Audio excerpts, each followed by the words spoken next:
Ustaaz Kamaal Heebboo arda isatanii wareegamuu isa afaan kiyyaa miidiyaa irra na haasofsiistan kana gaafa sana wareegama isaa dhoksuuf diinni wareegama isaa argee nutti hin gammadin jechuuf jaallan guyyaa guutuu lolarra oolte sa'aatii 9 haga sa'aatii 1 lolarra turanii isa awwaaluuf baasanii awwaala sana midhaasanii akka diinni hin argine godhuuf yoo xiqqaate haga halkan keessa sa'aatii 7 olii waraanni kun ifaa jeerra ture jechuudha. Rabbiin maal isiniin jedha ummata kana?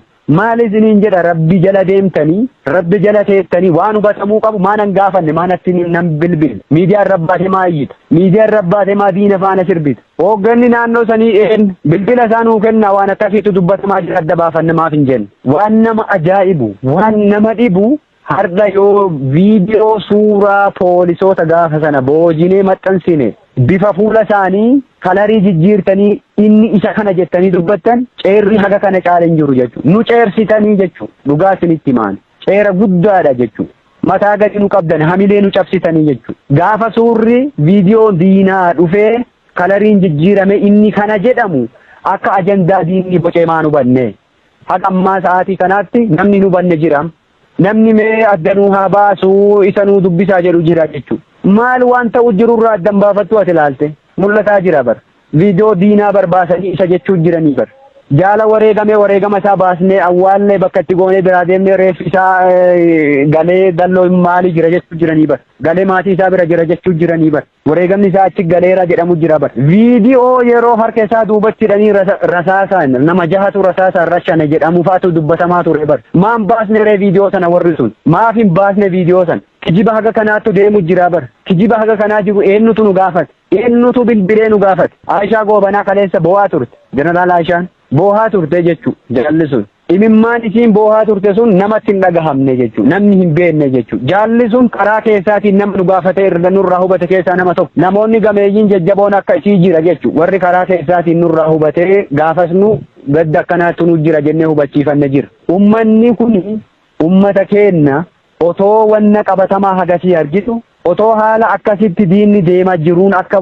ajandaa diinni bocee otoo argitu wanni isin taatan mataanuu cabse rabbii jala deemtanii wareegama jaal Kamaal Heebboo xureessitan lammaffaa Kamaal Heebboo waan amantaa musliima ta'eef ajjeesanii jettan waan arsii ta'eef du'ee jettan ana amantaa kiyyan beeka eenyuyyuu fakkeessaa fi mitii bar waggaa waggatti gaafa iida kabajinu suurri kiyya akka sooshaal miidiyaa irra hin jirre hin jiru fakkeessaaf maxxansaan turre bar gaafasiyyuu akka diinni ummata kana karaa amantaatiin dhaaba kana jibbisiisuuf yaalii cimaa inni godhaa ture beenna beektaanu addi bilisummaa Oromoo amantaa kamuu maxxanfatu kamiyyuu ammoo hin jibbu kabajaan amantaa kamiifuu godhama dhaaba keessatti namni kamuu amantaa isa kaleessa mana isaatti qabu as keessatti hin qaba hin geggeeffata namni isa dhooggu hin jiru fakkeessiif nu argaa fi mitii ka maxxansaa turre suura sana beekta argaa turtan ture suurri miidiyaa kana guutuurra jira suura miidiyaa irra jiru kiyya otoon taane waraanni bilisummaa Oromoo yeroo hunda yoo inni hiriiree saffaa guutee salaatu argaa turtan jedhan maaliif kun ajandaa diinni boceen sirbuun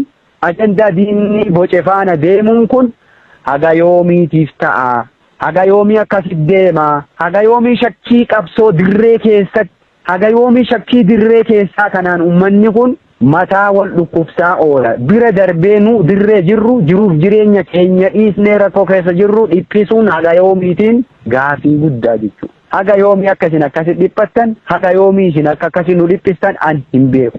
Waan Kamaal Heebboo irratti rabbiin olaane rabbiin guddaan irraa isin gaafataa jechuudha. Warri hadha reeffa isaa boqonnaa dhoowwitanii nu'uu inni irraa kufee qaanu baname madaa keenya tuttuxxanii boqonnaa nu dhooggitan rabbiin tokkichi gatii keessan isinii kaffala jechuudha. Gatii keessan ammallee rabbi isin hin dhabinii jechuudha. Gatii Kamaal Heebboo irratti isin taphattan reeffa Kamaal Heebboo isin irra dhiichiftanii diina irraa dhiichisiisuu jirtan kun rabbiin tokkocha ta'e gatii kana isin hin dhabu jechuudha. Gatii kana isin hin dhabinan waan biraan jedhu jechuudha.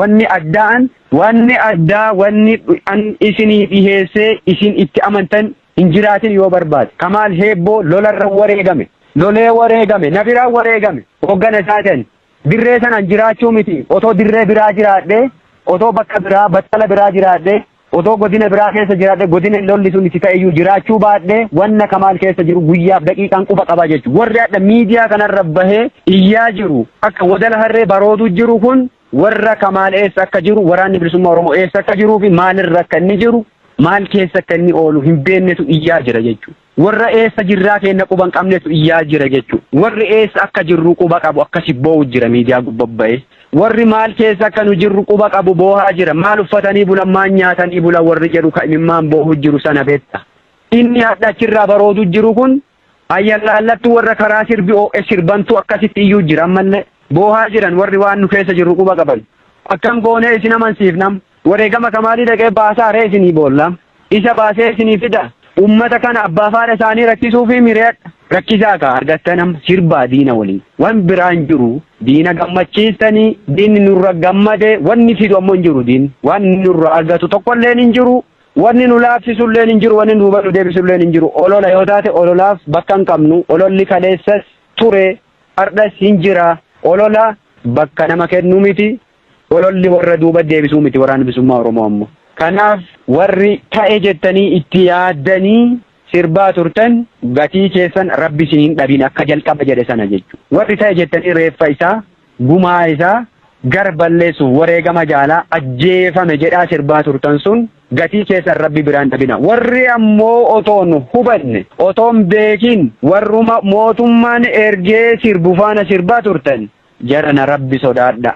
Rabbii isin uume rabbii tokkocha salaattaniif sana sodaadha. Jaalli shaahideedha kukuffisee kufe guyyaa sana. Baasnee harka kennaan bakka sunii awwaalanne. Iddoo keenne sana itti quufuu dadhabnee eega achii deemne lammaffaayyuu achi deebinee baafannee awwaalanne. Adda abbaa faati kenna, firoottan kenna, deeggartoonni kenna onneen gubatu bor awwaala isaanii arguu danda'a yoo nu duuneyyuu. Dhalootaaf himnee dabarra. Dhaloota qabsiifnee mallattootti goonee bira darbinee jirra. Godaannisa uummanni keenya qabaaf akkas godhuu jira. Kadirree irratti waraabessi nyaate meeqatu jira jaallan keenya kabaafannee awwaalanne dhiisi. Wareegamni hin jennu barnuuti gaafa diinni wareegama keenya alarratti hin argin. Wareegama lammaffaa nu kaffalchiisan jalqabaan jedhu wareegama akkasitti nu dhoffannee akka nun argineef awwaalanne ifan nu dubbistanii jechuudha. Kanaaf gama Ustaaz Kamaal Heebboo jaal Kamaaliitiin rabbi Jannatul Firdoos isaaf haa hiruu waan jedhu waan biraa hin qabu. Kamaal dirree kanarraa waa hirbise dirree kana qaaha itti bane jaallan tana cufa irraa gaaddisatu irraa ka'e jechuudha. Gaaddisatu irraa mulqame. Kamaal jechuun gaaddisa waraana kanaati. Gorsa waraana kanaati. Abbaa naamusa waraana kanaati namni kun. Naamusa isaa irraa waa hedduu barata waraanni kun. Jaallan bar waraana wareegameef hin boohani himimmaan boohaa fi turree bar kaadhaa fi xurumbaa afuuftuu miti qilleensa kanarra baate bakka jirru iyyuu kan beenu. Kanaafi warri irra deebi'ee ammallee warri shiira kan kalaqxanii ta'ema jettanii waraana kana diiguuf yaalii akkasii gootan gatii keessan rabbi isinii haa kaffalu. Warri ammoo tolaan burjaajaa turtan haalli jiru kana fakkaata. Gama biraatiin waraana bilisummaa Oromoo bifa kanaan cabsina jedhee warri sirbaa jirtaniif sirbuuf asii achillee jirtan wallaahi wabillaahi rabbitti isinii kakadhe waraana kana daqiiqaaf sekendiif duuba deebisu sadarkaa inni irra jirurraa duuba deebisuu miti maayikiroo sekendiif sochoosuun akka hin danda'amne cimsitanii beekuuf hubachuu qabduu isiniin jedha.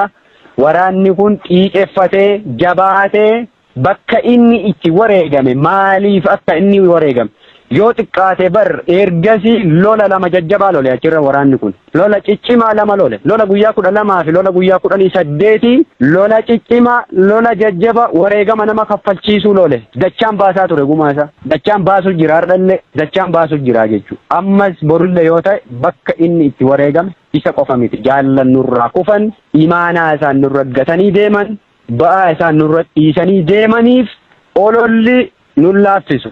An akka jaalsa baay'ifit kibba bahaa dhaladhee kibbuma bahaatti ammoo wareegama qulqulluu ittiin shakkanii sabaayif qorachuun na haa laaffisu haamilee na haa tuqu malee imaanaan jaallan narra dhiisan akka haamileen hin cabne na godha jechuudha. Na jabeessaa jechuudha. Deebi'ee uf komadhaan iyyuu gaafa aaree ummata kanaaf maaf qabsaahan jedhu iyyuu imaanaa jaallan narra dhiisan sun akkam jedhee uf ilaala jechuudha. Bocni bocame kun ka ummata qulqulluu irraa maddee osoo hin taane ka warra mootummaan daabboo kennee fi erguu jiru ta'uu ufitti himaa jechuu deebi'ee. Aaree ka'ee wanna ta'e kana deebi'ee ufitti himee uf jabeessa. Ammas hin jajjabaanna kanarra cimnee argamna gumaa jaallan keenyaa dachaan baafna kibba baha Oromiyaa maqaa kaleessaa sana itti goona maqaa kaleessa sana itti deebisna jechuudha. Akka kaleessa sanatti dhaabbatee jabaatee waraanni kun lolee argita. Yoo xiqqaatee barbaatii 8-9 asii cibraa 3 horate waraanni kun. Waan akka dibbeedhaan tuuddi wanni qilleensa irra baatee kijibdu kanaa miti beekta. Dheebotanii beelahanii